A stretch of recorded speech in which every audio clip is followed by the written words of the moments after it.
Ladies and gentlemen, please find your seats. Dr. Miriam Adelson.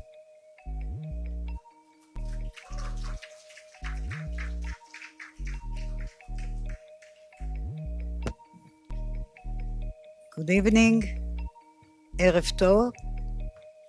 First, I would like to give big thanks to the family, the Kaplun family, Yuda and his son Moshe Kaplun, and Ed Russo and Alon Katan for organizing this great event tonight to memorize the terrible things that happened in October 7.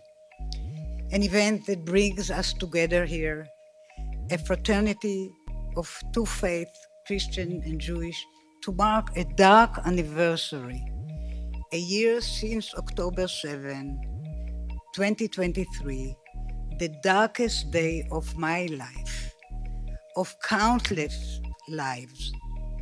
It was a day whose horrors unfolded on the other side of the world while America slept. But a year on, after Israel's war with Hamas in Gaza has become a regional struggle against the genocidal and fanatical Islamic Republic of Iran, we are all wide awake to its impact on the entire world. And the world is looking again for U.S. leadership. Many of you will know Admiral Daniel Hagari, Chief IDF spokesman. He has appeared on TV regularly to brief the Israelis and the American about what's going in Israel of this terrible and existential war. He said something remarkable the other day on TV, that he is stuck in October 7, 2023. That the hundreds of sunrises and sunsets he has seen since all felt like they were part of the same horrible, unending day. I understand that we are still learning new details about how 1,200 of our brothers and sisters were kidnapped and tortured and butchered by Hamas and by supposedly innocent Palestinian civilians that you see in the pictures invaded also Israel, though they were not part of their army, and raped and killed Israeli. So these are the innocent people. But despite the profound pain, the heartbreak, the worry for the 101 blameless children, women, and men still held hostage in Gaza, I am not stuck in this day. I am focused on what October 7 means for Jewish history and the Jewish future. And the lessons are grim. I am a Tzabarit, a native-born Israeli. I was raised to believe that the rebirth of the Jewish state marked the beginning of the end of the global anti-Semitism that had robbed my parents of their families back in Poland during the World War II. As a child, I felt that something bad had happened in Europe. Rumors, gossiping. But I first learned the facts of the Holocaust when I was just 16. And Israel put the Nazi war criminal Adolf Eichmann on trial. Because before that, our parents wouldn't talk. They didn't want to hurt us, they couldn't talk. Still, the survivors who testified during Eichmann trial sounded like they had come from an entirely alien reality. One of them even referred to the concentration camp, Planet Auschwitz, like he was in another planet. With my late husband, Sheldon, Zichrono Livracha, I was proud to sit on the board of the United States Holocaust Memorial Museum and to sponsor Yad Vashem in Jerusalem. We did so mainly in commemoration of our 6 million martyrs, because we believed in the motto, never again. But I lost that belief a year ago. Gone forever, because what was never meant to happen again, happened again. Jews suffered a pogrom. They were helpless and defenseless. They lost their lives and their liberty and their dignity to the bloodthirsty mob whose yells were in Arabic rather than Russian or Polish or Ukrainian or German.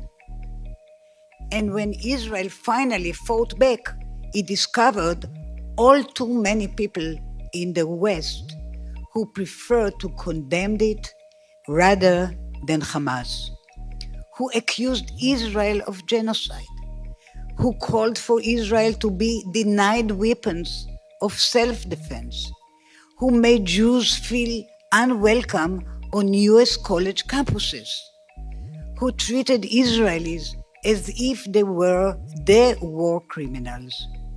These are the kind of people who allowed the Holocaust to happen, and they are the kind of people who would allow another October 7 to happen, God forbid. If there is another October 7, it will come with a mushroom cloud. The same Iran that armed and funded Hamas in Gaza, Hezbollah in Lebanon, and the Houthis in Yemen is working hard to get nuclear bombs with which to finish the job of destroying the Jewish state. That must not happen. Israel must not let it happen. And Israel's friend, most important among them, this great United States, must not let it happen.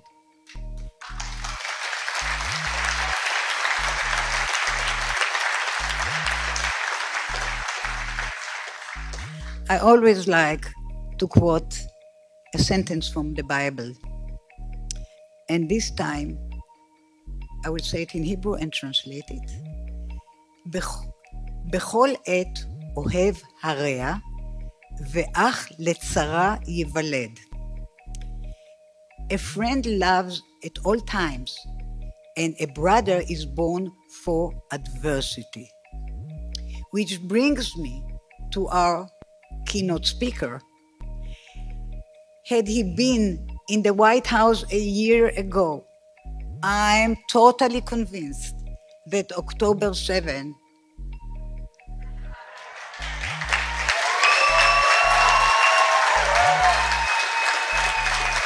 would have never happened.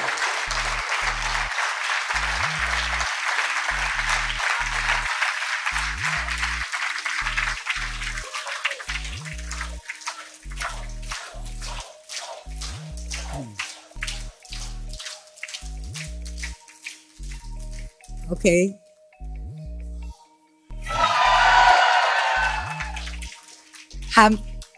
You didn't let me finish the sentence. That October 7 wouldn't have happened. Hamas would not have dared. Hezbollah would not have dared. The Houthis would not have dared. And yes, the Ayatollah of Iran would never have dared.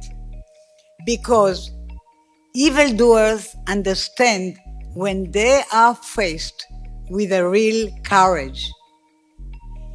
They can spot a strong leader who will make their lives hell if they get out of line.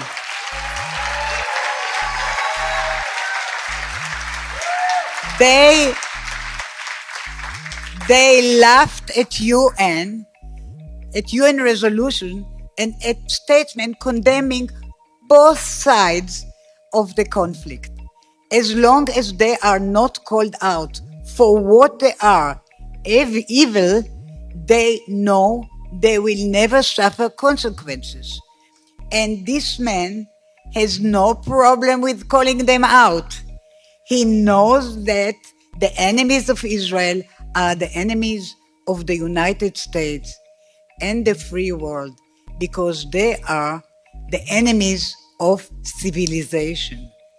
He knows how to talk tough, but more importantly, he knows when the time for talk is over and it is time to fight for what is right. He is,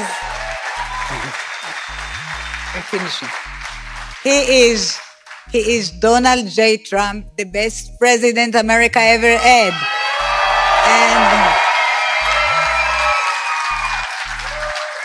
And the best president America will have again, God willing, come January.